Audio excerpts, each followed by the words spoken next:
સવારે કામરેજ પોલીસ સ્ટેશનમાં એક વર્દી મળેલી કે જે જોખાવાવ રોડ છે ત્યાં એક ઝાડ સાથે ગાડી ટકરાઈ અને એક્સિડન્ટ થયેલું છે. એટલે પોલીસ જે હોસ્પિટલથી વર્દી મળી હતી કામરેજ ખાતે ત્યાં પહોંચેલા અને ત્યારબાદ જે એક્સિડન્ટ થયું હતું એ સોનલબેન સોલંકી જે આરએફઓ તરીકે ફરજ બજાવે છે એમને શિફ્ટ સુરત સિટીમાં કરવામાં આવ્યા હતા. ત્યારબાદ ત્યાંથી મેસેજ મળતા પોલીસ ત્યાં પહોંચેલી અને જ્યારે ડૉક્ટરે આગળની કાર્યવાહી ચાલુ કરી ત્યારે ડૉક્ટરને અંદાજ આવ્યો કે કંઈક શંકાસ્પદ છે અને એમના માથામાંથી બુલેટ મળેલી છે.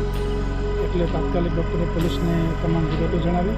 અમારે સિનિયર અધિકારીઓ ત્યાં પહોંચી ગયેલા ડીવાયએસપી આવ્યા છે અને જે જગ્યા છે ત્યાં એફએસએલ અધિકારીને બોલાવી અને હાલમાં અમે પરીક્ષણ કરી રહ્યા છીએ કે રિયલી ઘટના શું બની છે અને કોઈ સાયન્ટિફિક બાબતો મળી આવે એ પ્રકારના પ્રયત્નો ચાલુ છે.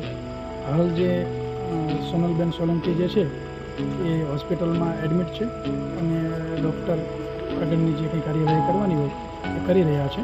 એ અત્યારે એફએસએલ અધિકારીઓની ચકાસણી કરી રહ્યા છે અને બહુ જ ગંભીર મામલો છે એટલે એફએસએલ અધિકારી એકદમ માઇક્રો લેવલે ચેક કરી રહ્યા છે અને એમાંથી કંઈ પણ બાબત જણાઈ આવશે તો એ લોકો અમને સમજ કરશે.